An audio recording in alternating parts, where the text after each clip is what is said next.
Dubai में लाखों Indians की रोजी रोटी खतरे में। क्या सच में हो रही है घर वापसी? दुबई की चमक हो रही है गायब। टॉप 5 आइकॉनिक लैंडमार्क्स जो हो रहे हैं बंद। एक शहर जो कभी नहीं रुकता था। एक ऐसा शहर जो असंभव को संभव बनाने के वादे पर खड़ा किया गया था। एक ऐसा शहर जो कुछ ही दशकों में रेगिस्तान की रेत से उठकर दुनिया के आसमान को छूने लगा, जिसने दुनिया की सबसे ऊंची इमारतों, अब तक के सबसे बड़े शॉपिंग मॉल्स और दुनिया के सबसे शानदार होटल्स का निर्माण किया। एक शहर जिसने पूरी दुनिया से कहा, यहां आओ, पैसे खर्च करो और अपने सपने जियो, क्योंकि यहां कुछ भी रुकने वाला नहीं है। वह शहर है दुबई। और बहुत लंबे समय तक पूरी दुनिया ने इस बात पर विश्वास भी किया। लेकिन अब कुछ बदल रहा है। पहले बहुत शांति से और फिर बहुत तेजी से जिन इमारतों ने दुबई के सुनहरे युग को एक पहचान दी थी, उनकी लाइटें अब बंद होने लगी हैं। कुछ को उनके मालिकों ने रिनोवेशन का नाम देकर बंद कर दिया, कुछ बिना किसी स्पष्टीकरण के बंद हो गए। एक एक करके जिन जगहों ने दुबई को धरती का सबसे ज्यादा फोटो खींचे जाने वाला शहर बनाया था, वे अपने दरवाजे बंद कर रही हैं। यह कोई मामूली मेंटेनेंस की बात नहीं है। यह वीडियो इस बारे में है कि जब दुनिया की सबसे बड़ी टूरिज्म मशीन में दरारें आने लगती हैं, तो क्या होता है। यह उस सच्चाई की कहानी है जिसे दुबई ने खुद नहीं चुना था। अगर आपको ऐसी गहरी और इन्वेस्टिगेटिव कहानियां पसंद हैं, तो इस चैनल को सब्सक्राइब करने के लिए एक पल निकालें। यह चैनल उन ताकतों को कवर करता है जो आज के समय में शहरों, अर्थव्यवस्थाओं और उद्योगों को बदल रही हैं। तो चलिए जानते हैं दुबई के उन टॉप 5 आइकॉनिक लैंडमार्क्स के बारे में जो बंद हो रहे हैं और जिसका जवाब आज पूरी दुनिया जानना चाहती है। क्या दुबई ढह रहा है? द दुबई फाउंटेन का शांत हो जाना। दुबई फाउंटेन इस शहर के लिए क्या मायने रखता है? इसे समझने के लिए आपको यह समझना होगा कि इसे क्यों बनाया गया था।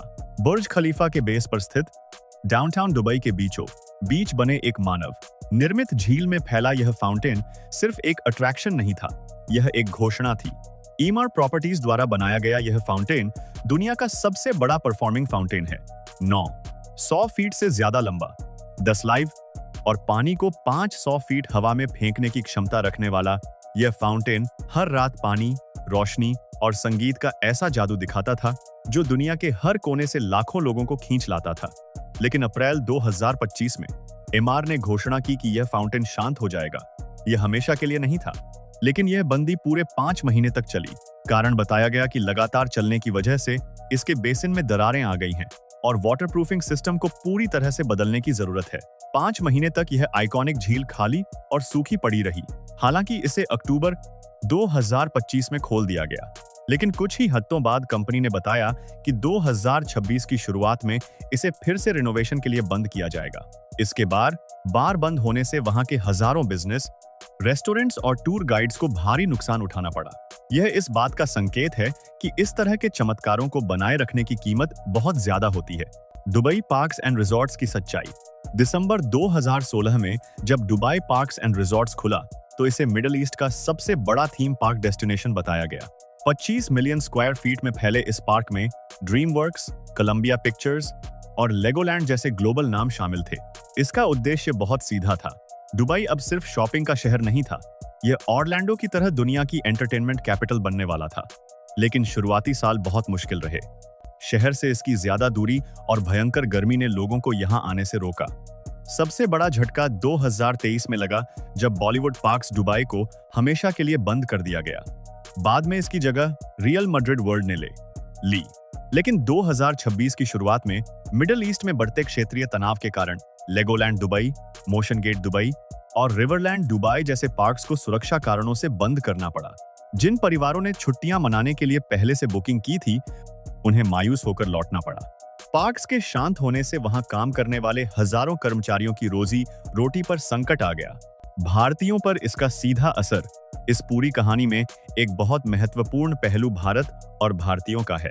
दुबई की इस चकाचौंध के पीछे भारतीयों की मेहनत और पैसे का एक बहुत बड़ा रोल है। हर साल लाखों भारतीय टूरिस्ट दुबई घूमने जाते हैं। इसके अलावा जिन थीम पार्क्स, मॉल्स और रेस्टोरेंट्स की हम बात कर रहे हैं, वहां काम करने वाले ज्यादातर लोग भारत और दक्षिण एशिया से ही आते हैं। जब बॉलीवुड पार्क्स बंद हुआ, तो यह सिर्फ एक व्यापारिक नुकसान नहीं था, बल्कि भारतीय टूरिस्ट्स के लिए एक इमोशनल धक्का भी था। जो मजदूर और प्रोफेशनल्स वहां काम करते हैं, उनकी कमाई अक्सर कमीशन और टूरिस्ट की भीड़ पर निर्भर करती है। जब अट्रैक्शंस बंद होते हैं तो इन भारतीयों की इनकम सीधे तौर पर कम हो जाती है। कई भारतीय अपना घर चलाने के लिए जो पैसा वापस भारत भेजते हैं, उस पर भी इसका बहुत गहरा असर पड़ा है। भारतीय इन्वेस्टर्स जिन्होंने वहां के रियल एस्टेट और रिटेल में भारी निवेश किया है, वे भी इस समय बहुत चिंतित हैं। द दुबई मॉल से ब्रांड्स का बाहर जाना।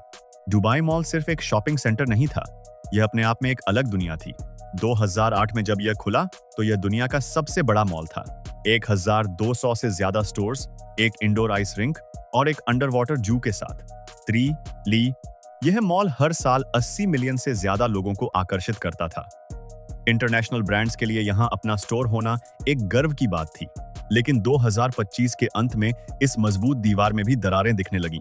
वेस्ट एल्म और पॉटरी बार्न जैसे बड़े इंटरनेशनल ब्रांड्स ने अपने स्टोर्स बंद कर दिए। इसका कारण था कि इन महंगे स्टोर्स को चलाने का खर्च बहुत ज्यादा था और जितने ग्राहकों की जरूरत थी वे अब नहीं आ रहे थे। 2026 की शुरुआत में स्थिति और खराब हो गई। क्षेत्रीय तनाव के कारण टूरिस्ट की संख्या में भारी कमी आई। मॉल ऑफ द एमिरेट्स और दुबई मॉल में रमजान के महीने में भी सेल्स 60% तक गिर गई। LVMH और गुची की पेरेंट कंपनी जैसे बड़े ग्लोबल लग्जरी ब्रांड्स को अपने ऑपरेशंस रोकने पड़े। यह दिखाता है कि जब टूरिस्ट का भरोसा डगमगाता है तो पूरा का पूरा बिजनेस मॉडल खतरे में पड़ जाता है। आइन दुबई, दुनिया का सबसे ऊंचा पहिया, रुक गया। इसे बनने में सालों लगे, इसने महामारी झेली, लेकिन जब एन दुबई 21 अक्टूबर 2021 को खुला तो इसने सबका दिल जीत लिया। 250 मीटर ऊंचा यह पहिया लंदन आई से भी 2 गुना बड़ा है। इसके 48 केबिन से पाम जुमेरा और पूरे शहर का जो नजारा दिखता था वह अद्भुत था। इसे ब्लू वाटर्स आइलैंड का मुख्य आकर्षण बनाया गया था। लेकिन 2026 की शुरुआत में यह विशाल पहिया अचानक रुक गया। आइन दुबई को बिना किसी स्पष्टीकरण के बंद कर दिया गया। इसके सोशल मीडिया पर सिर्फ इतना बताया गया कि यह एक अस्थायी क्लोजर है और लोग अपने पैसे वापस ले सकते हैं। इस सन्नाटे का असर इसके पास के इलाके पर साफ दिखा। जुमेरा बीच रेजिडेंट्स के जिस प्रोमेनेड पर पैर रखने की जगह नहीं होती थी, वहां अब सन्नाटा पसरा है। जेट स्की वाले और छोटे दुकानदार पूरा दिन बिना किसी ग्राहक के बैठे रहते हैं। एक ऐसा शहर जिसकी पहचान ही उसकी गति थी, वहां दुनिया के सबसे बड़े पहिए का शांत खड़ा रहना एक बहुत ही डरावना संकेत है। द बर्ज आल अरब ने बंद किए अपने दरवाजे। कुछ इमारतें सिर्फ मशहूर होती हैं और कुछ उस पूरे देश की पहचान बन जाती हैं। बुर्ज अल अरब दूसरे प्रकार की इमारत है। दिसंबर 1999 में खुला यह पाल साइल के आकार का होटल वह स्ट्रक्चर था जिसने दुनिया को बताया कि दुबई क्या कर सकता है। समुद्र के बीच एक आर्टिफिशियल आइलैंड पर बना यह होटल पूरी दुनिया में दुबई का सबसे बड़ा सिंबल है। इसे दुनिया का इकलौता 7 स्टार होटल कहा जाता है। 26 सालों तक यह होटल रईसों का ठिकाना और आम लोगों के लिए फोटो खींचने की सबसे पसंदीदा जगह रहा। लेकिन 2026 में बर्ज एल अरब ने घोषणा की कि वह 18 महीने के रिनोवेशन के लिए पूरी तरह से बंद हो रहा है। इसके इतिहास में ऐसा पहली बार हुआ। होटल मैनेजमेंट ने इसे एक नॉर्मल अपग्रेड बताया, लेकिन यह फैसला उस समय आया जब दुबई के लग्जरी होटल्स की बुकिंग में 40% तक की गिरावट हो रही थी। फ्लाइट्स कम हो रही थीं और क्षेत्रीय तनाव के कारण टूरिस्ट्स डरे हुए थे। इस आइकॉनिक होटल का शांत होना कोई मामूली बात नहीं है। यह इस बात का सबूत है कि दुबई के सबसे मजबूत और सुरक्षित माने जाने वाले एसेट्स भी आज के हालात से अछूते नहीं हैं। दुबई के भविष्य के लिए इसका क्या मतलब है? इन 5 बड़ी जगहों का बंद होना हमें क्या बताता है? अलग अलग देखें तो यह सिर्फ मेंटेनेंस या बिजनेस के फैसले लग सकते हैं।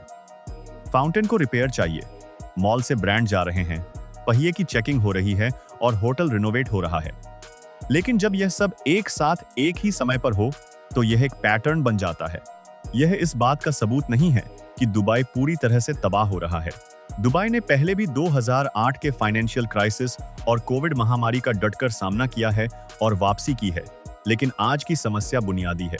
दुबई ने अपनी पूरी पहचान इस बात पर बनाई थी कि वह हमेशा खुला है, हमेशा सुरक्षित है और हमेशा शानदार है। जब इस वादे पर सवाल उठता है तो पूरा सिस्टम हिल जाता है। जो लोग सड़कों पर अपनी कमाई खो रहे हैं, जो टूरिस्ट्स बंद दरवाजे देख रहे हैं और जो मजदूर इस डर में जी रहे हैं कि क्या वे अगले महीने अपने घर पैसे भेज पाएंगे, यह वो मानवीय सच्चाई है जो इन बड़ी इमारतों के पीछे छिपी है। दुबई खत्म नहीं हो रहा है, लेकिन शायद पहली बार उसे यह साबित करना पड़ रहा है कि वह सिर्फ एक चमकता हुआ शहर नहीं, बल्कि उससे कहीं ज्यादा है। आगे क्या होगा? क्या यह सब दोबारा उसी शान से खुलेगा यह देखना पूरी दुनिया के लिए बहुत जरूरी होगा। अब आपकी बारी है। आपको इन 5 क्लोजर्स में से किसने सबसे ज्यादा हैरान किया? क्या बर्ज अल अरब के बंद होने से दुबई के बारे में आपकी सोच बदली है? हमें कमेंट्स में जरूर बताएं और यह भी बताएं कि आप यह वीडियो कहां से देख रहे हैं।